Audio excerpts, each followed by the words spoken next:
Live on Facebook. See, top left. What's up, kids? How's everybody doing tonight? We are going to have another good Champions Happy Hour. I hope you have your cocktails ready. You know me, I'm sitting with a Captain Morgan, but I am bringing on a couple of really, really cool badasses.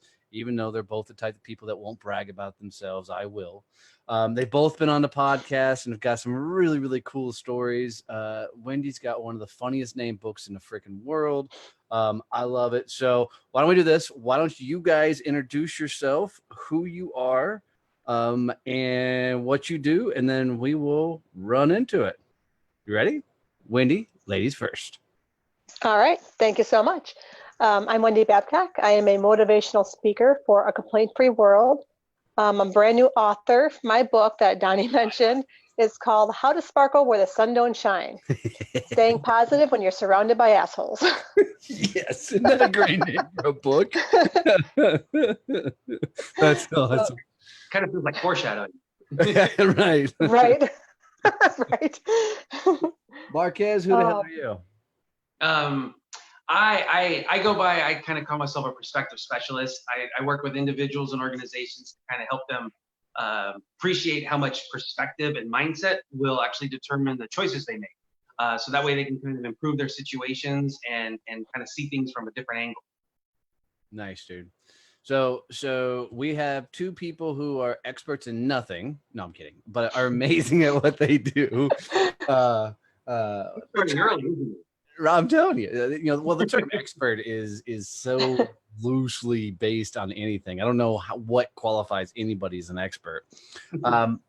But for tonight's, Champions Happy Hour, we're going to talk a lot about getting out of your own damn way. And I think that the mental game is the number one thing that screws people up in life and or business.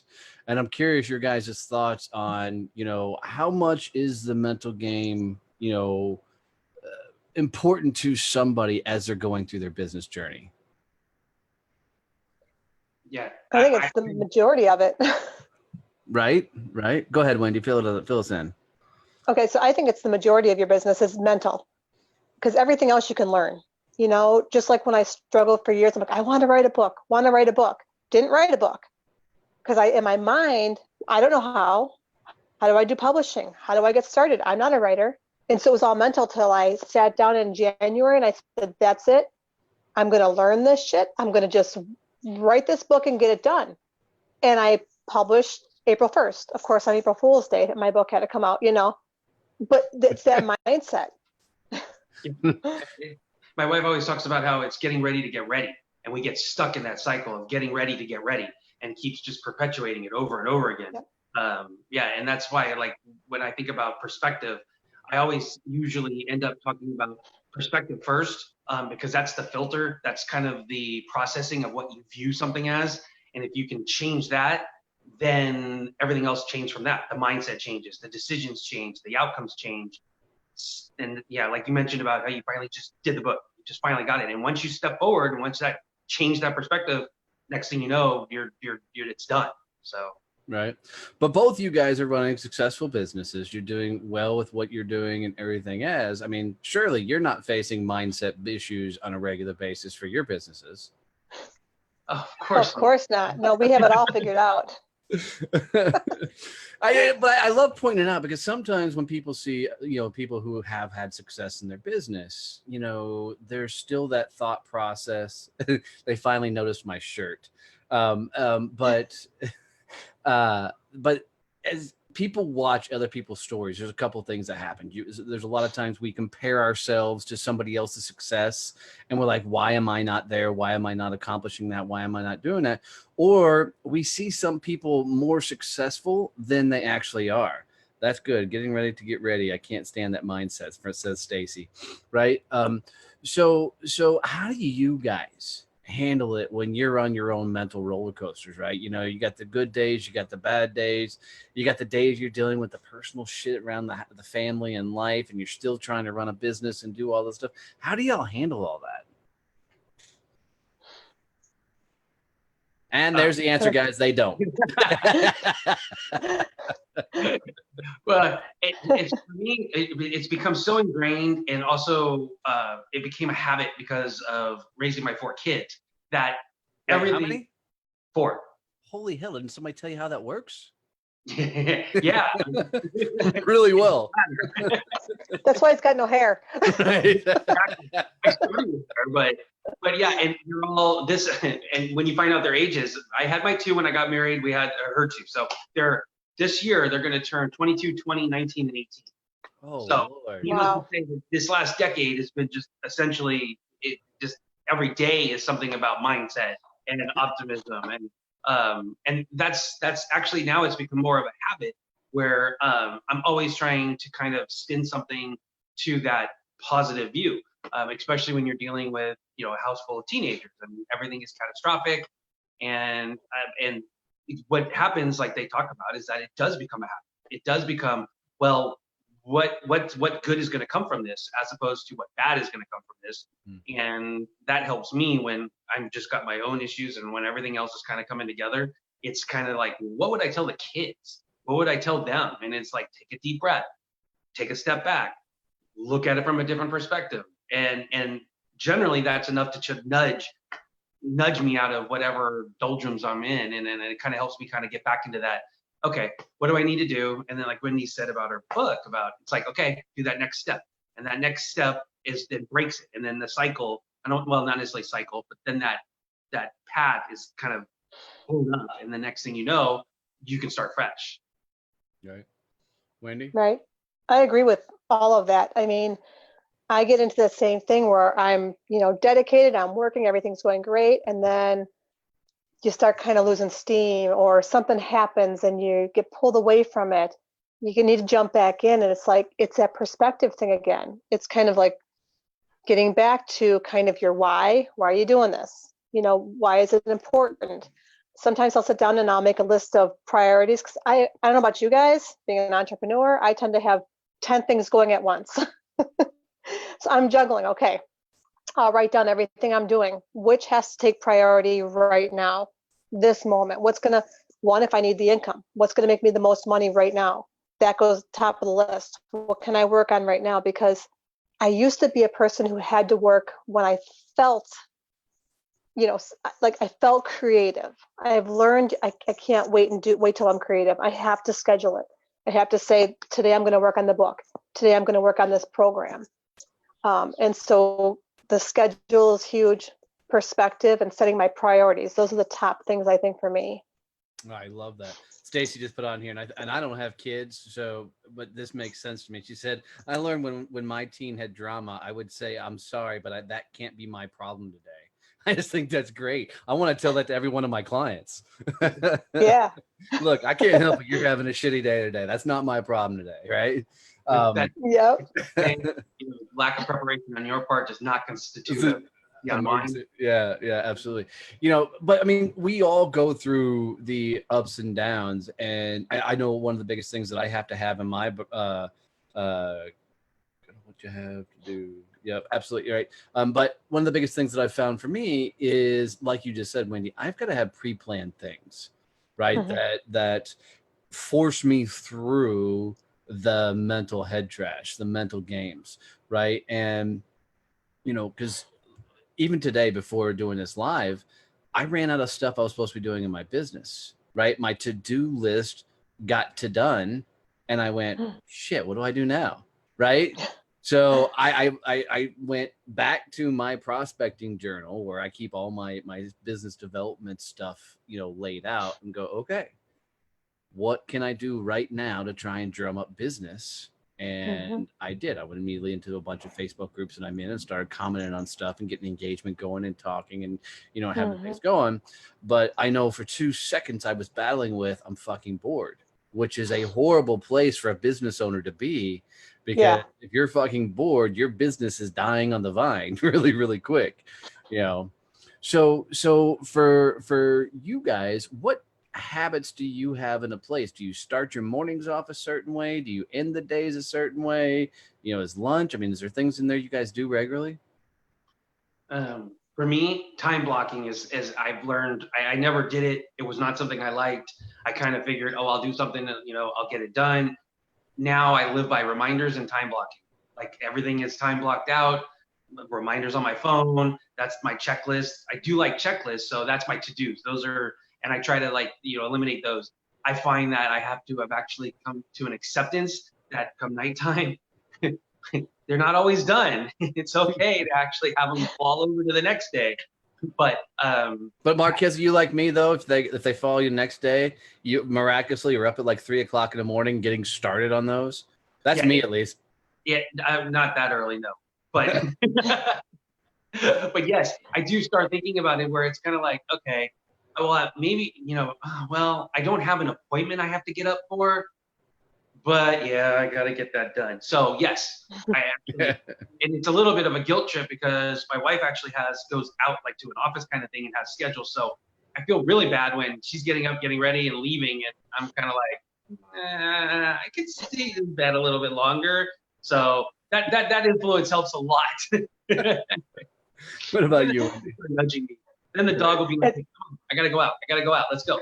So well, Marquez, try having 4 dogs, 3 cats, all the goats, chickens, everything. There's no sleeping in my household except for my wife. I sneak out, close the doors, so none of the animals can harass her ass. So yeah, I see that. You sound like oh that. It's funny, you guys sound like my husband too, because like he's the one who's up early and he sneaks out, so our 2 dogs and 3 cats will let me sleep, but I do the same thing. I try and do the time blocking. I live by my Google Calendar where I keep appointments and all that in there, but I've recently started like writing.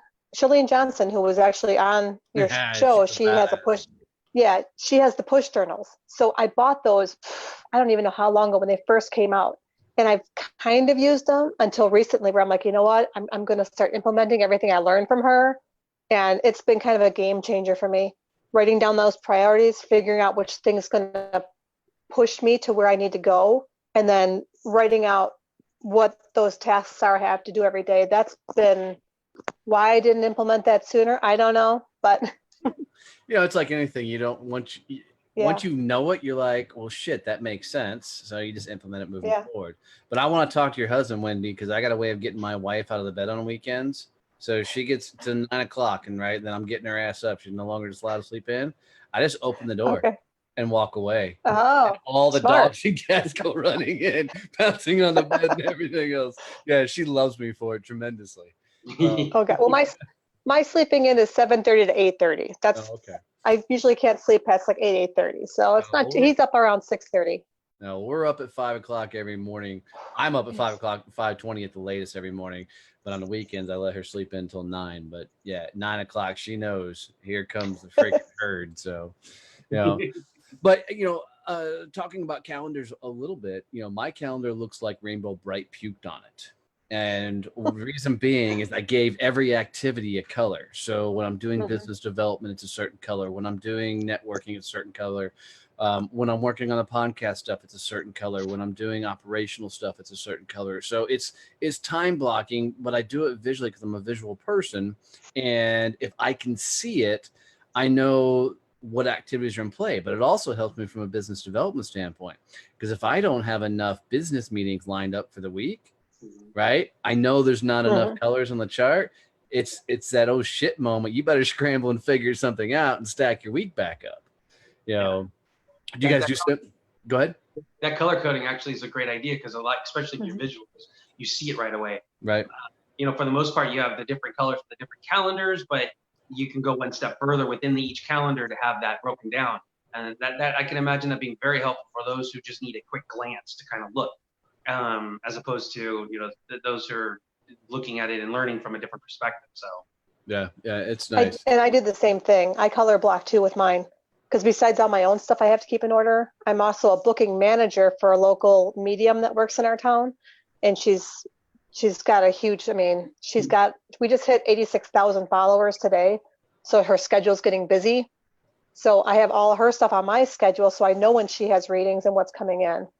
So I can look at my schedule and know which stuff is mine and which stuff is hers. Oh, we're going to have a whole show on that. You literally are dealing with a medium. And dude, I want to drink a lot and talk about that. I think that'd be a blast. She's awesome. All right. We might have to figure out how to set that up. So, Yeah. So on the days where it's awesome, everything's clicking, right? And you feel like business is moving forward. Sometimes, it happens. It happens. Well, if it doesn't, you need to work a little harder. No, there are days, right, where things do feel like they're better than others. Do you find yourself slipping away from the behaviors, the habits, the things that you were supposed to set up because you're in that I've already won today mindset? Has that ever happened to you guys? Me for sure. Especially if I nail a big speaking gig. If someone, I get a hold of somebody, the correspondence goes smooth, they don't budge on my price. I'm like, yes, I nailed this. And then you're like, I'm taking the rest of the day off. Right. Today's a win. Like they just paid my mortgage and bills for the month. So I'm good. with the sales part, what I call my past life with sales and stuff, that was exactly the case where you just kind of ease off. And now it doesn't happen quite so much because I've got into these habits of the time blocking and it almost a pattern. So I find myself not doing that as much. But on the other hand, I also find out going, well, maybe I should have enjoyed that a little bit more. Maybe I should have celebrated that win a little bit more. So it's kind of interesting where you get fun and that opposite kind of mentality. But I think it's because, like you said, Wendy, I did that so much when I had the sales stuff that now I'm almost afraid of it because I know where that can lead. And then I'm around a lot of real estate agents and such, and I help them like with their teams. And that's just so easy to do that. If you close, a couple extra deals that you didn't think so, it's so easy to go, well, I'm good. I'm not going to take care of it. And that momentum is a funny thing. But when you have it, you got to roll with it. You got to keep going because when it goes, it's gone. Yeah, no, he's 100% agree. Yeah, with that. I completely agree. Quick as it comes, as quick as it goes. Sorry. No, you're good. Wendy, I got you froze up for a second, but what I find a lot of times is on the win days, people I think move through life trying to plateau, right? They're trying to get to that place where they can go, right? Being an entrepreneur, being a business owner, there is no taking your foot off the gas, right? It's all in or nothing. So for me, one of the things I've found is I've absolutely got to do the toughest shit in the morning, right? I've got to do the business development, the sales calls, the things I don't want to do first thing, because if I leave them to the end of the day, there's a chance I'm going to try and not do those, right? Marquez, you find yourself the same way? Yeah, it's well, and actually I try to, but sometimes just, your schedule just happens. But I also find a lot of times I was talking to somebody that they were saying that whenever your energy is the highest, some people that is in the afternoon, sometimes that's in the evening, sometimes it's in the morning, whenever that is for you you're right. Because when you can concentrate that image or that energy, whatever you need is most important. I noticed for me, it usually gets scattered. It really does get scattered. A lot of the times it's just when it's kind of like what we were, this whole conversation about getting out of your own way. It's like, sometimes you just got to do it when you can do it. Because you're right, that plateauing. One time, my wife actually put on a form, an actual legal form. Occupation for me was professional dreamer, because I'm constantly having ideas, constantly thinking of things. I mean, my idea is like I come up with ideas, I throw them at her, and when she finally says, well, let me think about it. That's when I know I might actually have something. But she actually put that down on a real thing. I think it was for some investment or something. Professional dreamer on mine. I'm like, not that I don't mind it, but I don't think that's going to help us. Yeah. So, basically making sure that energy, whenever it comes, whenever you have it, if you can harness it to do what you may not want to do, the most energy for the least wanting desirable activity is usually a good way of overcoming that. Nice. So, I know that even Stacy said, she does all the hard stuff, first thing in the morning. I know that if I don't do my morning routine, which is very specific of taking care of the animals, journaling, listening to some audio that I like, and I've got a very systematized morning. If I don't do that in the proper sequence, my day feels like it's out of whack. As crazy as that sounds, but I've got, and even on the weekends, even if I've gone out and partied and drank too much, whatever else, I still have to get up and do that routine, or my day feels just off.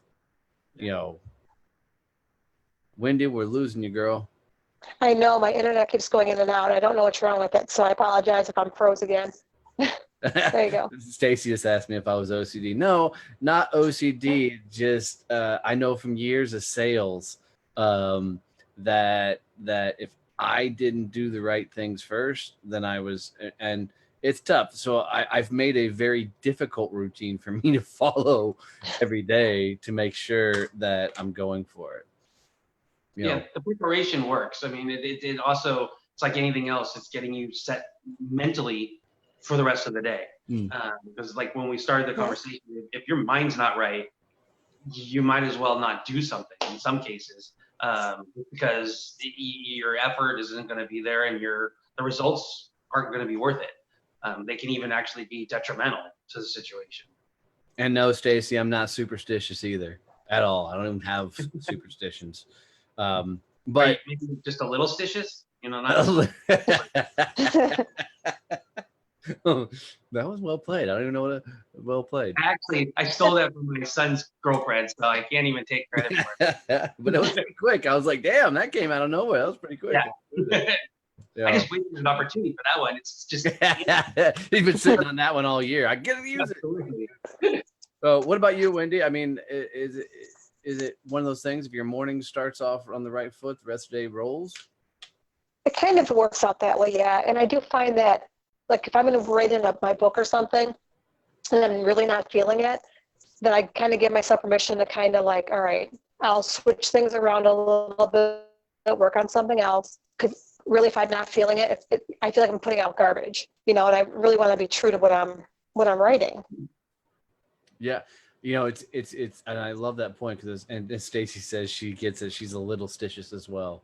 But as I was working on some writing with Laura DeFranco and working on my book, I know the days that I wasn't mentally in the game, my writing sucked ass. I mean, it was I think if somebody else might have read it, it would have been okay. But I could feel the vibe and the energy off the writing that was like, what the hell did you just write today? Right? That shit, nobody wants to read that shit. So I would actually go and rewrite stuff when I was in a better frame of mind, trying to get, better information out there, with a better vibe. And, the same thing goes, we all kind of post on social media, different things and everything else. And I really think the energy you put behind that while you're writing it really affects the outcome of what people see when you're putting it out there. What's up, Kaufman? Yeah, I get that too. Yeah, it just sometimes Facebook memories can be sometimes kind of painful. Something will pop up and I'll be like, did I really do that? Oh man. And most of the time, it's usually, a lot of times, it's hopefully the personal post, but every once in a while, I'll see something pop up for the work ones, professional ones, and I'm like, oh man, I got to go back and change that. And I literally, like, sometimes will go back and rewrite and repost it if it's on the website or something else, just so that I can kind of correct it. Because, I was looking going, what? I don't know where I was that point. So. Yeah. And my biggest thing when it comes to writing is I still write like a 3-year-old. And I know you're not supposed to say that because it's like, bad energy or whatever the hell else. But I don't give a shit about grammar. I never have. Right. And I mean, I even put a post out today in the group, and I think I said Champions Happy Live Facebook. I missed the whole word hour in there. And I got like 3 or 4 messages from people, and they're like, isn't it the Champions Happy Hour? I'm like, All right. So I go back and I edit the damn thing. I just don't even think about it. And then part of it is I think I move too fast to really worry about it. But I have, to Marquez's point, gone back to posts that I put, and you get that like that. A year ago, you posted this on Facebook, and I went, "Oh shit, I wrote that," because you're like, okay, grammar's bad, but that was fucking stupid, all the way through. So do you guys journal at all? I mean, I know Wendy, you talked about Shailene's push journal, but outside of that, do you guys journal to keep your mindset right at all? Well, and even with Shailene's push journal, that's more of like to schedule your time and to keep track of stuff. It's not a journal like in the traditional sense of journaling. I haven't done that in a long time, to be honest. Yeah, it's the only time I've got like a notepad app on my phone. And so if I happen to get something that I've learned that I was one of those people that, I'll remember it. No, I'm not. I don't. So I've started to learn that, but it's funny. I think a lot of times between Facebook Lives and posts and stuff, I think that's turned into a lot of journaling where we're just basically telling people what we're thinking right then and there.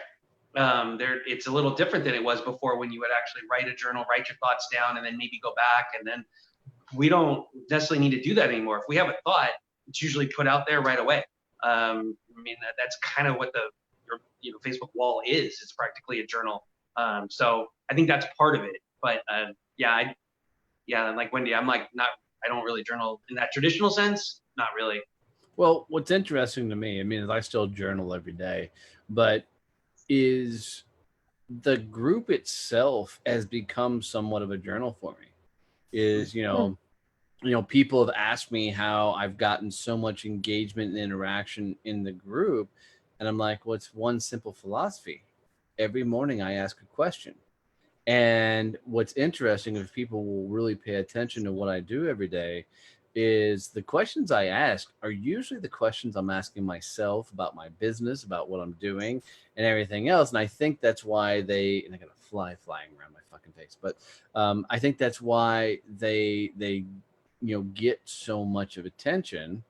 And I talked about it in one of the last Facebook Lives is the days I put out posts like inspire me today is the days I'm dealing with my own mental shit. Right. And I'm looking for some inspirational, whatever, because I go through the same mental roller coaster as everybody else, so I like that thought, Marquez, about the whole thing about Facebook has somewhat become your journal, because there's a lot of truth to that. What brings me a really interesting question is, there's this whole message of being raw, authentic, being yourself, being who you are on Facebook. At what point does it cross the line? At what point are you too raw? I'm not sure exactly that, but what the funny thing about that is if you break it, I mean, you kind of have to subscribe. Well, you don't have to subscribe to one or the other, but are you going to say that social media is real? Is it real? And if you say social media isn't real, then it takes the question to how authentic do you have to be? Are you being authentic for being online, or are you actually being authentic, to yourself? Because if I tell my kids social media is not real, Facebook posts, people aren't as successful as they are and stuff. So authenticity right from the start is something somewhat of a vague notion, because what, you may be being authentic for yourself and what you're saying, but is it, if we're telling everybody that it's fake, someone's going to look at it and go, well, I really don't even know if that really is them. Because social media is fake. So it's kind of a hard combination. I think it's more for you personally about whether or not what you put out there is authentic, and can it be too raw? I mean, I guess probably not. If you get censored or blocked, maybe, but other than that, you're probably okay. Well, but a lot of people are living the Instagram life. And the Instagram life is what I talk about, the mansions. They're in the Airbnb, that they rented the house, they rented the Lambo, and they're taking pictures. And, that kind of world, Facebook jail is real. Stacy says Facebook jail is real. I've officially I didn't know it, but today I was looking at some of my Facebook stuff. I've got a whole slew of posts that were put in Facebook jail. And no shit, and I didn't even know. All because they were veteran related, which is fucking stupid. But because I put out a bunch of veteran posts, Facebook I didn't even know it on my page. Facebook shut them all down. Or somebody, somebody Yeah. else can like claim that, could say that. Yeah, interesting. Really retarded. You know, so in a chaos world where nobody knows what's real, how do you be authentic in a unreal world? Yeah, I mean, I think it's going to be a personal thing. It's for me. If I was having to determine if someone's being real, it'd probably be consistency. Is it the same thing? Are they saying the same thing? Are they meaning the same thing?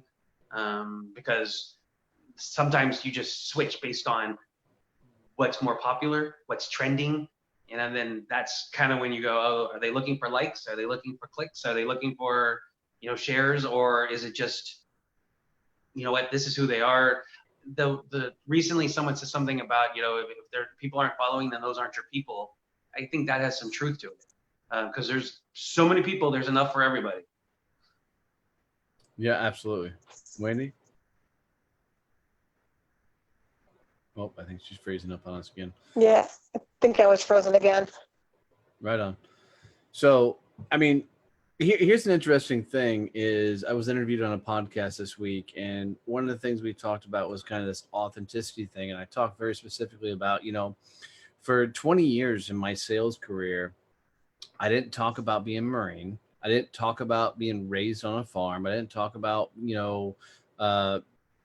being brought up in Texas, kind of this southern, redneck, blue collar type, world, because of a couple factors. When I moved to Texas at the age of 11,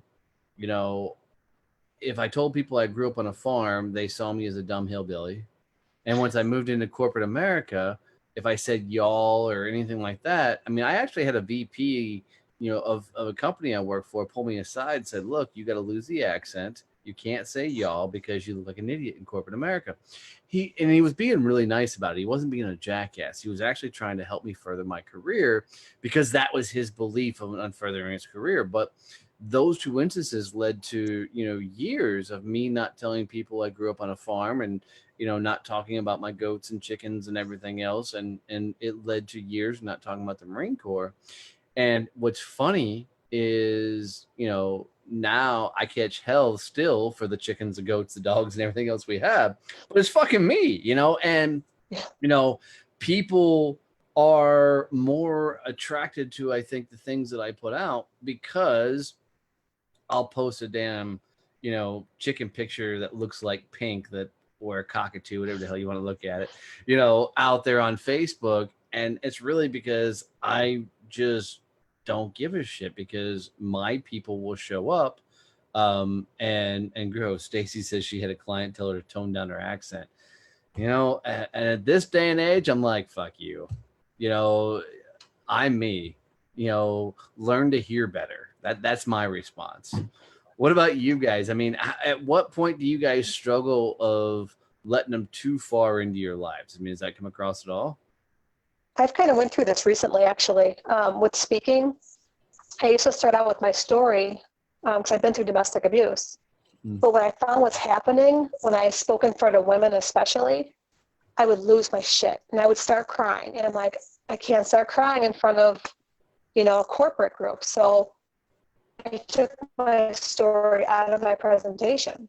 But then after taking it out for so long and having my own event, which was all for women again, I thought, I need to talk about this more because I was attracting the people to me who needed to hear my story.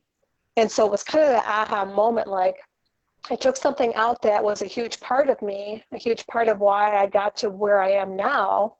And then by adding it back in, people felt like they knew me more, like it was more authentic, not just this, oh, here's a complaint-free world and, all this stuff, because I tied it into my story. And so almost without fail, whenever I tell my story, at least one woman will come up to me at the end and say, oh my gosh, I've gone through that, or I'm going through that. And so I'm reaching people even though it's not really directly with Complaint Free World, it's still part of my story and how I got to getting on stage. But so taking it out, I think, was a mistake. And so now I'm finding it does, my message is heard better when I include my story in it. Yeah, I love that. It's interesting is I've gotten this week probably 3 or 4 messages asking about my new puppies. And I'm like, shit, Yeah. I haven't given an update. And so if anybody's curious, the puppies are doing great. They're growing like fucking weeds.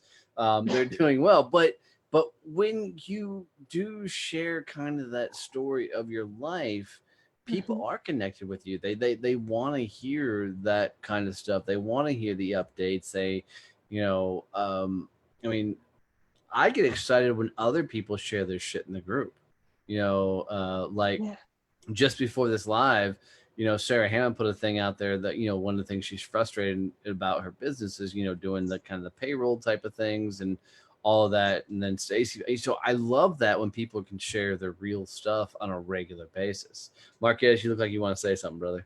Yeah, no, I actually, I find myself in between because I get caught when someone asks, I have no problems. I probably offer too much just in situations where you're at the restaurant or, the reason behind why I'm there. If I was picking up something for my daughter or something, I'm completely open, heart, on a sleeve and all that stuff. But I find myself not necessarily, if it's not being asked, I don't necessarily offer it. And it's something that I've been told a lot when they do hear my background and my backstory and stuff. They're like, why is that not more present? Why are you not saying that more? And I don't have a really good reason for it. I didn't have anybody who said, don't do it. I think a lot of it had to be that being in the corporate world, sales and stuff, things were very situational. And if it could help me, great. If it couldn't, I wouldn't. And that mentality, doesn't, when you move out of that, doesn't lend itself to necessarily authenticity. So that's why I'm perfectly happy when someone asks, because then I know not a problem. But being able to offer it up freely, I have actually had to work on that, where I actually need to be able to, use that to be able to connect with people, because I have experiences and I have my backgrounds, but they don't, beyond like where that, before that, the backstory, most people don't even know. And I look at it as like, it's not that different from anyone else. Well, this whole episode is wrapped around getting out of your own damn way. So I'm gonna put a challenge on you.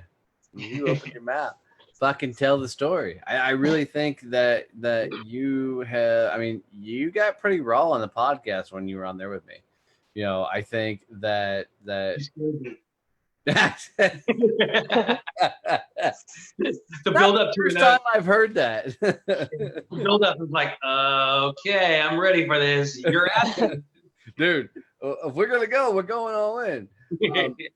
But the truth of the matter is when, well, it's funny when you let your hair down. No, as I'm talking to Marquez, but right. But truthfully, when you can come across as a real person, the world seems to step up and say hello. So I'm gonna challenge you, brother, to really step out and let it go, because I think my growing up in a sales career, sales guys were slick, quick, grease balls. You got the fucking deal done. It didn't matter. I mean, that was sales.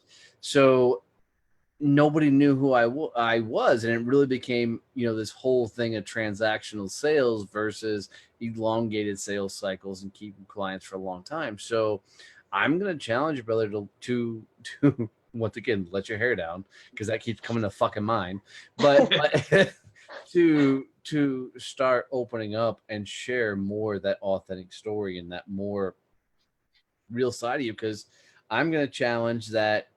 With your background, having the blended family, the teenage kids, running a business, there's a lot to that story that people, are yearning for and looking for all the way through. Stacy says, I love hearing how other people handle the same obstacles. Usually I usually learn something, and that's it.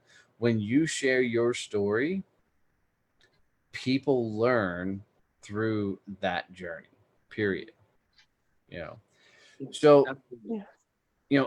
if you guys are working towards, I mean, getting out of your own way, and what if you were to give one piece of advice and say, here's how to get out of your own way, what would it be? No pressure. I know one piece. It's the one part that kind of makes you go. I needed a drink, so I was trying to pass the mic. I think if it was actually depending on how you react, how your personality is and stuff. I think the one step is to put it down, whether it's the calendar, write it down, something so that it feels like if you don't do it, you're disappointing yourself. You're letting yourself down. I like that. If you're not that type of person, then it's more of just okay, fine, just go do it. Because although I think there's going to be more issues if you don't disappoint yourself, you probably got other things going on, and getting out of your own way may not be the first thing that you need to concentrate on. But yeah, that would be put it down in writing, put it down in a calendar, put it on the wall, put it on your refrigerator, put it somewhere where you see it, and remind you that you told yourself you were going to do something and you're not doing it. Nice.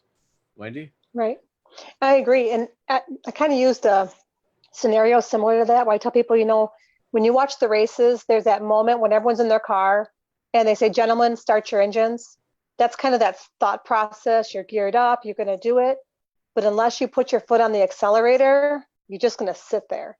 And so it's just that kicking yourself in the butt to put your foot on the accelerator and just go. Yeah. I love that.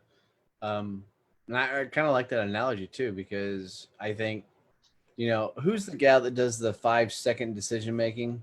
Mel Robbins. Mel Robbins, right? And she did the whole and tell whoever's waiting on you that we're still going live. No, My husband just leaving.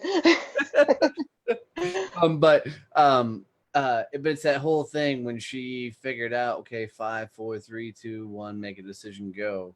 I kind of like that whole gentleman start your engine thing, because that's it. I mean, you can't be at one of those tracks or anything else without feeling that energy, even though NASCAR sucks nowadays. But it's that momentum and drive. Mm-hmm. So I think this has been a lot of fun, kids. I think we've covered all kinds of shit in 40 some odd minutes. Good on you for entertaining me that long. I mean, for entertaining everybody. So let's do this. How do people get in touch with you guys? Wendy, especially, how do we buy your book? So tell them the name of the book, and then tell them how they get in touch with you. Okay. So the name of the book is How to Sparkle Where the Sun Don't Shine. And they can go right to my website, wendybabcock.com. And you can click the link and buy it from Amazon, or contact me on Facebook. I can ship it to you personally. You don't have to go through Amazon. And if you do it that way, I'll sign it for you too. Not that it feels weird to sign my own book still. I just feel like, who the hell am I? I'm not just. hey, Wendy, get out of your own damn way. Exactly. Yes. Nice. Yeah. For me, it's just the easiest way is the website, visionperspective.com. All the links to Facebook, Instagram, chat, message, and all those are right there. So the simplest way is just visionperspective.com. Awesome. Well, guys, I got to tell you, this has been a lot of damn fun. Thanks for doing this. I appreciate it. Couple things for the group. One, we have the t-shirt competition going on. So there's been some fucking funny t-shirts already. So I really expect you guys. What was the one? Don't be stupid, be a success champion, or, that kind of shit. Have fun, get into the t-shirt competition, some badass prizes coming from Donald Dotson, who's now watching, Shauna Barnes, who's doing some stuff in there, Laura DeFranco's book, a bottle of wine coming now from Joan Meeks. So make sure you get your t-shirt designs in. Next Friday, Champions Happy Hour, I'm bringing on Allison Donahue and Allie Boone. I promise you there'll be way too much drinking on that show, only because that's how we all met at an event that Allison and I were speaking at. So that'll be a lot of fun. But And also there is the units now going in the learning center. So make sure you get in and you do the units, a couple of fun quizzes to make you really try and think about your business so we can get everything, taken care of. Thank you too. I really appreciate you guys doing this in here. It's been a lot of fun. Thank you. And keep putting out content. I appreciate you guys, and go blow some shit up, would you? Awesome. Thanks, guys. Thanks. Talk soon. Bye.